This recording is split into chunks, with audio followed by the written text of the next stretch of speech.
So let's talk through some of the most brutally powerful squads, characters and war machines in Warhammer 40k.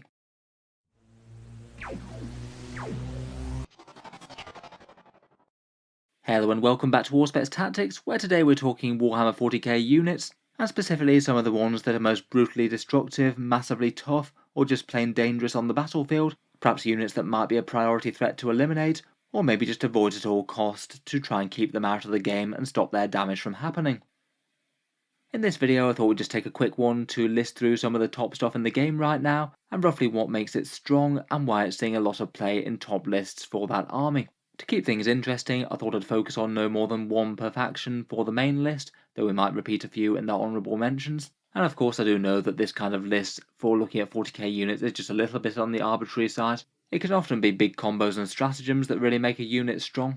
Many game balance issues tend to be more army-wide things, say for example like the strong secondaries that Sisters or Necrons have. Even if a weaker faction did have an incredibly strong unit that was kind of overpowered, it's not really the biggest issue if it's not in a really top faction that's often going to be stomping the floor with other armies. And of course 40k units do very different things. You might get things that buff, deal damage or are tanky, and comparing like for like can be a bit arbitrary. Still though, I think at least a few of the ones mentioned here might attract balanced nerfs in the future. Whenever Games Workshop gets round to updating some points costs, I'm sure we'll see a bunch of things change, and some of these feel like they're just rather good for what they do in points. Before we get to my top 7, I thought we'd just talk through a few honourable mentions first. I think Chaos Terminators are pretty standout at the moment, particularly when backed up by a Master of Possession. They are one of those units that are far more dangerous because of the synergy rather than their raw points and stats. The Black Rune of Damnation is perhaps the biggest thing that makes them just a bit much. -1 to wound is brutal on a Terminator profile. Plus they have easy access to buffs like +1 toughness, a 5+ feel no pain and maybe Pact of Flesh, or illusory supplication from a Dark Apostle. For all that though, they are a little bit slow moving and they're not obsec at base. They will cost a lot of points, so in general they might be a unit that's potentially able to be ignored. Next we've got the Hive Tyrant with the Reaper of Obliterax. This guy did see a few annoying changes for Tyranid players in their FAQ, but it remains a unit with a massive threat range, awesome melee power with that bone sword that cuts through a lot of defences. You can use Overrun to escape and jump back to safety, and on top of that it's a big scary character that can do a fair bit of psychic, plus some buffs for other Tyranid models elsewhere on the board. As for downsides, Hive Tyrants don't really want to die due to losing synaptic imperatives and things, plus one must be your warlord, which maybe doubles down on you not really wanting to get them killed. Be'lakor seems like a pretty standout datasheet for the new Daemons, a bit pricier but massive melee with that sword that cuts through invuls. He's now ridiculously tough both at range and in melee, -1 damage is pretty crazy versus shooting. He can now teleport infantry units about the board with the Noctic discipline, plus has Warp Locus and all the gods keywords to pop up massive threats really close to the enemy for short charges, bloodletters maybe. He can be taken in a Supreme Command with all the gods keywords to allow you access to other Warp Storm abilities, though admittedly all of that does come at a fairly hefty points cost. The Brockir Iron Master seems like perhaps one of the most undercosted Votann units in my opinion. If he's a Forge Master with the Warlord trait, he can heal 4 wounds to vehicles per turn, negate 1 failed save for a nearby vehicle per turn, give you +1 to hit for a vehicle, and discount war gear stratagems with CP. Then he's got a stratagem that allows him to unleash an enormous amount of mortal wounds if anything gets close, potentially spitting out something like 7 to 9 mortal wounds with his Grav gun at 18-inch range, which is a pretty devastating counterpunch for a good buffing character. Not tough enough to be on the front line, but he does at least have a fair few ablative wounds in his squad. The Sisters Zephyrim are pretty solid too, 15 points for 4 attacks with Bloody Rose, a big strength 4 and AP -4, a cheap pennant and perhaps some miracle dice for some easy charges, and they are perhaps one of the best units to make use of more than Vals rerolls. They really like the reroll wounds thing. For 15 points, even with Armour of Contempt, they are a little bit fragile if exposed though, and they can struggle with really tough stuff like T8. Finally, for honourable mentions, we have the Blood Angel Sanguinary Guard, arguably carrying the Blood Angels as a faction right now, and not hard to see why they're taken in droves for those lists. They're both spectacularly dangerous in melee, surprisingly tough with Armour of Content and those 2+ saves, plus very fast and easy to deliver. Plus there's loads of other things, really good buffs from Blood Angel's characters, +1 to hit near the Warlord, a heroic intervention stratagem and -1 to hit in melee. Maybe their biggest issues are not being super tough versus high AP or mortal wounds, though I think that that's a small price to pay. Obviously there could be an absolute ton of other things on this list, Lots of other factions have very strong units that I've not mentioned here, but I feel like these, and particularly the ones to come, are pretty standout. Moving into my top 7 then, and first up we'll start with the Harlequins troops in Starweavers. Harlequins as an army have been remaining very strong in Nephilim despite the nerfs, and Harlequin troops mounted in their Starweaver transports do remain the backbone of the army, a fast moving unit with real options just due to how easy it is that they can engage the enemy or hide. Perhaps one typical loadout could be a 5-man troop with 2 fusion pistols and 2 neuro disruptors, and then maybe 2 of the remaining Harlequins armed with either a kiss, caress or embrace, both for a little bit more melee damage and also to get the extra stratagems. Mount all of those in a 16-inch moving Starweaver with a couple of shuriken cannons, and you've got a unit that can chuck out a decent amount of firepower, particularly with 4 fairly scary pistols at close range. It's surprisingly tough with the -1 to hit, mirage launchers, good invuls, and their luck rerolls, and can have a fairly hard-hitting melee foot troops jump out at a moment's notice, shred some light infantry, or go onto objectives and score points for the army. I think the flexibility of these units is pretty amazing. It means that you could use them in very different ways against different opponents. If they had loads of stuff that didn't want to be in combat, then they could just rush them, or the same if they wanted to block some key areas of the board early in the game. They could have a whole shoal of them move together and unload a ridiculous amount of fusion pistol damage against one hard target, say if they wanted to mob an Imperial Knight or something. Or they could play very cagey, hide as many of the Starweavers as possible with their small profile, and then move out the units to trade on objectives, and use their good movement to devastatingly punish any enemy counterattacks trying to reach them. For stratagems, they've got a few good options, including various flavours of mortal wounds from, say, the Kiss and the Embrace, ignores invuls from the Caress, a couple of damage boosts, including fighting twice and extra damage on all their weapons, and the fairly nasty Segarak's Jest, which could allow you to shoot an enemy unit that just fell back, and maybe hit them with a bunch of fusion fire if they couldn't get far enough away. Overall, I think they're a solid and powerful backbone to the army. Maybe the biggest issue is that they're just not really all that super durable when they are exposed to high volume fire or mortal wounds, though particularly in light they will tank anything with good AP and solid ballistic skill with surprising reliability. For all their good stuff as well, maybe their damage output isn't super spectacular. You do really need to make use of their good speed to ensure that they're always having an unfair fight against the opponents. Still though, very strong. Harlequins certainly look like they're remaining a very solid threat in Nephilim. Moving on, we've got everyone's favourite brutal eviscerator wielding chainsword nutters in the Sisters Repentia. Perhaps one typical competitive number might be 8 of them plus a Repentia superior. It seems like a fair few people quite like to run mid-sized squads, as maybe 10 might be overkill for quite a lot of targets, where 5 just might not quite give you enough power to bring down threatening stuff. I think most lists that are using Repentia in a big way will usually want the superior. Advance and charge is amazing, plus the damage buff could be handy if you could get in range for it. Repentia being strong certainly isn't anything particularly new. For the 14 points they've got crazy damage. Bloody Rose is by far the most popular Sisters of Battle order at the moment, and Repentia could get 3 attacks, hitting at strength 6, AP -4 and damage 2 on the charge, re-rolling hits, and likely having exploding 6s as well from the Sacred Rite. Bloody Rose also have a couple of stratagems that they could make good use of. Maybe Tear Them Down is the most obvious one though, for the auto wounds on 6s to hit. All this damage output wouldn't be worth quite so much though if they couldn't be delivered so easily. For standard on-foot infantry without jetpacks or anything, they can go crazily far. Have the Repentia superior advance and charge them, and then dial in a highish miracle dice to get them to go across the table very quickly. They could be near enough guaranteeing some very long charges if you did make a bit of judicious use of miracle dice. Otherwise, you could also have them jump out of a rhino, or potentially even use strategic reserves and then make long 9-inch charges with miracle dice, though that strategy is a little bit more expensive in Nephilim. In general, they're quite likely to make back their points against a lot of elite targets in a single fight phase. They're fairly easy to kill in return, but at least they generate a miracle dice when slain, plus there's plenty of other buffs that can make them even nastier, such as say a 25-point priest for War Hymn for +1 attack per model. Overall, brutally scary. I guess their biggest issues are their durability if you can hit them first, and perhaps anything with a -1 damage is going to blunt their damage output quite a bit, probably wants to send the Zephyrim after. Moving on, and we'll return to the new Daemons with the rather brutal Flamers of Tzeentch. Just from a fairly casual glance through the codex, their damage output does seem pretty crazy for the amount of points that they cost, and they've got plenty of other ways that can amp it up further.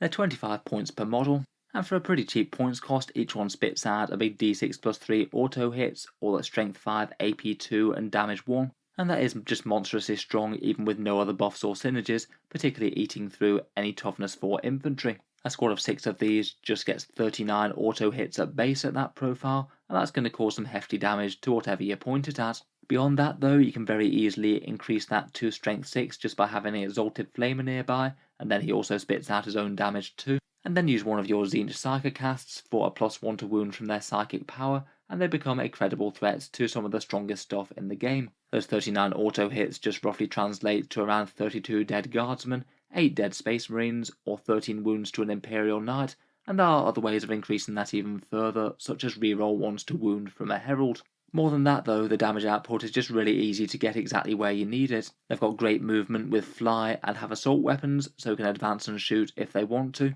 Or they can use their Demon Deep Strike in, which can get pretty close to the enemy as well with things like Warp Locust or the Leadership debuff thing. Then their defense is spectacular at range as well. If you're fighting an opponent without much melee, then the 3+ effective invul save that they get against range is mad. And even though they are admittedly quite easy to kill in melee, at least they have the option for some god tier overwatch as well if the opponent can't find some way to negate it. They're also core for further rerolls such as a Herald as we mentioned. There's a stratagem to get them 9 shots against any hordes of 11+ models, and just overall they're just massively great damage output. The only things that are going to really stump them are things with massively high saves like Terminators in cover, or perhaps high toughness things if they don't have that +1 to wound on standby. These guys do seem like they'd be pretty much auto-included in most demon lists though, in multiple big units. Next up, we've got the battle line of the Bogs in the Tyranid Warriors, a unit that's already received a points nerf since the Tyranid Codex came out, but they still seem to be present in very big numbers in top Leviathan lists, and Tyranids still seem to remain one of the best factions in the whole game of 40k overall. Perhaps one typical big unit often used in High Fleet Leviathan would be a full 9 warriors, all of them taking dual bone swords for a mass amount of AP2 damage to attacks, and then say 6 of them having Death Spitters, and the other 3 having Venom Cannons for a bit of anti-armor punch. Because for some reason the upgrades are all bought per unit rather than per model, the big units often make sense to take all 3 of Adrenal Glands, Toxin Sacs and Flesh Hooks, which all have their own decent advantages, perhaps particularly the Adrenal Glands with the extra movement plus extra damage stratagem. In game they seem like perhaps one of the best units to slog down the middle of the board towards objectives, fairly tanky, meting out a decent amount of ranged firepower as they go, and of course they're a brutal melee threat, and more so when buffed. They can advance and shoot with a bunch of decent weapon profiles. They could perhaps even make use of the 4 rerolls to hit from a character on such a big core unit. High Fleet Leviathan gives them the permanent transhuman physiology type rule, and they could also have a 5+ feel no pain from Catalyst as well, giving them an enormously strong toughness 5 blob, often with the 4+ invul from the Synaptic Imperative, which he can cast on them from a Leviathan spell. It could also make them hit better as well with a slot-free Tyranid Prime, and when they do need to deal a bit more damage, you could get +1 attack from Adrenal Glands and +1 to hit, both for 1 CP each. As for weaknesses, they are just a little bit slow at the 6-inch movement, even if they are advancing, but at least they can still contribute to the game a fair bit with their ranged guns until they get into combat, and admittedly they do still have a 4+ save. Most weapons in the game are going to bite some chunks out of the unit, but still typically most things aren't going to be massively efficient as well, particularly when they do have additional buffs like the Invul or Catalyst. Overall, a very powerful beatdown battle line, though they perhaps are a bit of a weird data sheet in the moment in that they're so much better in High Fleet Leviathan, and only certain war gear options are really all that great for the cost. Moving on and into the ranks of the Necrons, we have Zarek the Silent King. 400 points worth of basically auto-include Necron unit. It is pretty silly to the extent where you don't see very many Necron lists that don't include this miniature.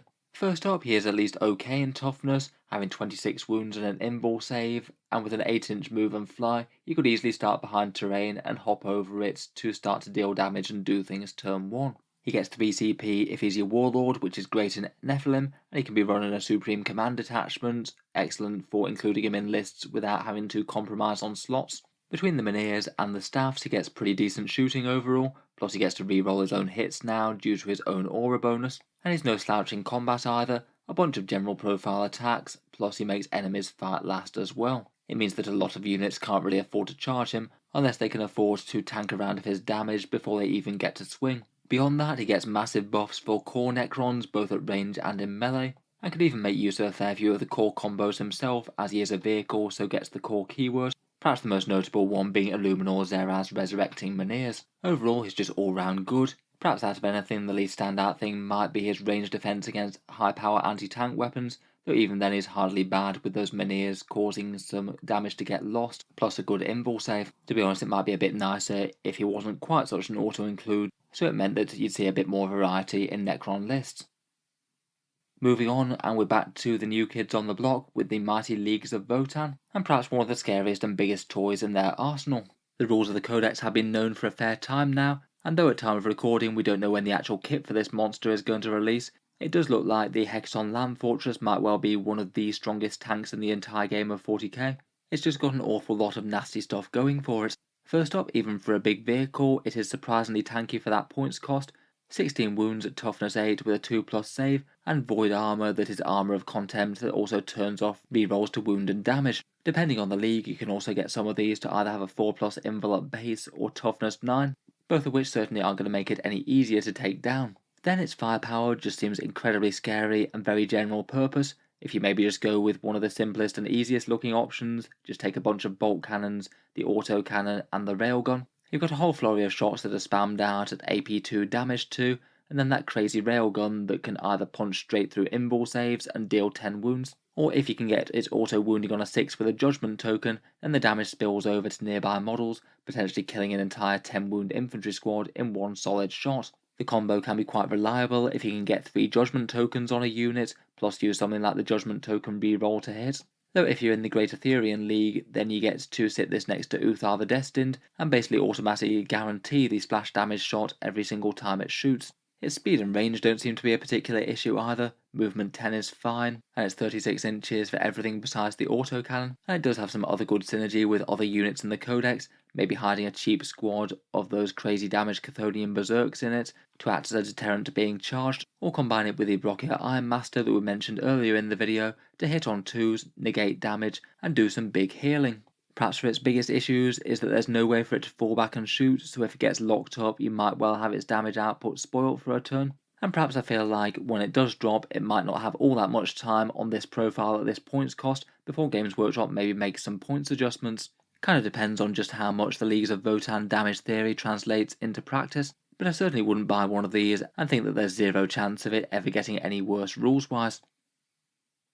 Finally, and perhaps one of the kings of strong units in all of 40k right now, is Abaddon the Despoiler, and seems to be so strong that he's not just appearing with Black Legion, the other legions happily run him along as well, and he's even seen a fair bit of tournament success taking 12 Chaos Knight War Dogs for a walk, just with the raw strength of his melee might and durability alone. First up, his stat line's really solid, strength and toughness 6, 8 attacks with strength 9 and damage 3 with mortal wounds on top, he gets +1 strength, gets to fights first, gets to reroll charges, and can give himself rerolls to hit and wound as well if he really needs to turn on rage mode. On the defensive, you're often not going to be able to shoot him as he does have character protection, but when he can't take any more than 3 wounds in a given phase, and he'll ignore the first wound that he takes through that armor of contempt with the Tzeentch Mark. The Mark of Nurgle means that he's never wounded on 2s as well, and also has access to their transhuman physiology stratagem if he wants to. It really doesn't end there though. He buffs charges, he deep strikes, he has other useful warlord traits to help with rapid fire weapons, he's a supreme commander which means it's easy to field in detachments, and he can make use of that Black Legion stratagem to allow him to borrow other Legion traits, so he can borrow himself a turn of advance and charge with the Red Corsairs trait, and if that makes the difference of him getting into combat or not, the difference could be apocalyptic. Overall for the points cost, I do think he's perhaps one of the single strongest models in the entire game of 40k right now. And again, maybe just like the last codex, his biggest issue is that he seems to be massively more competent than his goons that he's leading into battle. He can't say that Mr. Despoiler isn't leading by example. So there you have it, there are 7 other units that I'd rate some of the strongest threats in 40k right now, and a few others that perhaps don't miss out on the cuts by all that much. Obviously the game's strongest units are all a little bit subjective though. I'll be interested to hear any of your takes on the top stuff, and perhaps any of the other units that you think could have been included, either as a top choice or an honourable mention. If you've enjoyed the video, then feel free to subscribe to Auspex Tactics, where I'll certainly keep the regular 40k things coming. I do tend to post new videos just about every day. Otherwise, if you have been enjoying all the content on the channel, I would just like to mention that Auspex Tactics does have a Patreon page as well, and you can find that linked down in the video description if you're interested. Channel patrons do get a fair few advantages, seeing certain videos early, regular votes to see what sort of things happen next on the channel, and automatic entry into the regular prize giveaways with a chance to win some big model kits each month. If any of that sounds good to you, or you'd just like to help support, the link is down in the video description. In any case, a massive thank you for listening, and I'll hope to see you guys next time.